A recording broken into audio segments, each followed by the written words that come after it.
আসসালামু আলাইকুম প্রিয় ভাই ও বন্ধুরা, আশা সবাই কেমন আছেন? আশা করি সবাই ভালো আছেন। আমিও আপনাদের দয়া এবং আল্লাহর রহমতে অনেক ভালো আছি। বর্তমানে আপনারা যে জায়গাটি দেখতে পাচ্ছেন, এটি রাশিয়ার একটি গ্যাস কারখানা, যেখানে মূলত গ্যাস এবং তেলকে দুইটাকে রিফাইন করা হয়। একটি মূলত অনেক বড় একটি প্রজেক্ট। এই প্রজেক্টে মূলত গ্যাসের কাজই করানো হয়। গ্যাসের কাজ বলতে আপনার এখানে গ্যাস এবং তেল এই দুটিকে আলাদা করে একটা রিফিউমজাত করে পরবর্তীতে প্রসেসিংয়ের মাধ্যমে সেটিকে প্রক্রিয়াজাত করানো হয় আর কি। তো রাশিয়ার এই কোম্পানিটি মূলত রাশিয়ার এই প্রজেক্টটি আপনার লাগোভেশন সিটিতে অবস্থিত। তো এখানে সুযোগ সুবিধা আমি বলি আপনাদেরকে, একটু মনোযোগ সহকারে শুনবেন। এখানে সুযোগ সুবিধা বলতে আপনার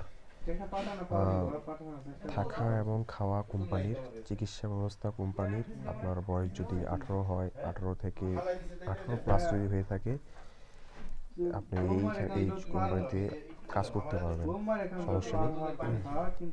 আপনার এখানে সর্বনিম্ন বেতন $600 থেকে $700, এবং অন্যান্য ট্রেডে যারা আসে, welder, insulation, treasure, scaffolder, এদের বেতন থাকে 700 থেকে 800।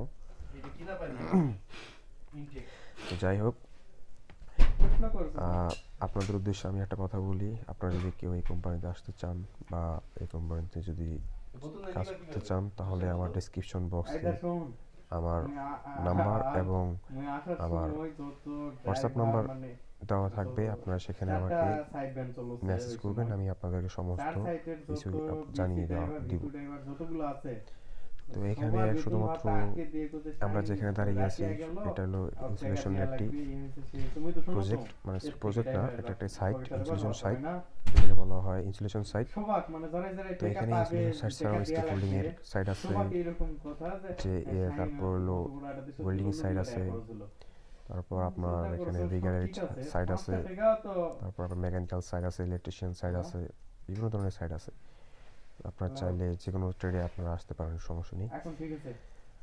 আপনাদের আমি একটু ঘুরিয়ে ঘুরিয়ে দেখাই। এখানে আমরা যে কাজটি করেছি সেটাকে বলা হয় ইনসুলেশন কাজ। তো এখানে আমরা মূলত ফর্ম লাগানো থাকে, আর এই ফর্মের আমরা যেখানে ফর্মটা লাগিয়েছি সেটা হলো মূলত একটি তেলের ট্যাঙ্কি। এই তেলের ট্যাঙ্কিতে আপনার তেল রাখা হয়। আর যেহেতু এটা একটা ঠান্ডার দেশ, সেই জন্য এখানে এই তেলটাকে গরম রাখার জন্য এইভাবে প্রসেসিংজাত করে আমাদেরকে ইনসুলেশন করে রাখতে হয়। যাই হোক, আপনারা সবাই ভালো থাকবেন, সুস্থ থাকবেন। এটা আমার নতুন ভিডিও, তার জন্য হয়তো আমার কথা বলাতে একটু সমস্যা থাকতে পারে। আমাকে সবাই ক্ষমার দৃষ্টি দেখবেন। আল্লাহ হাফেজ।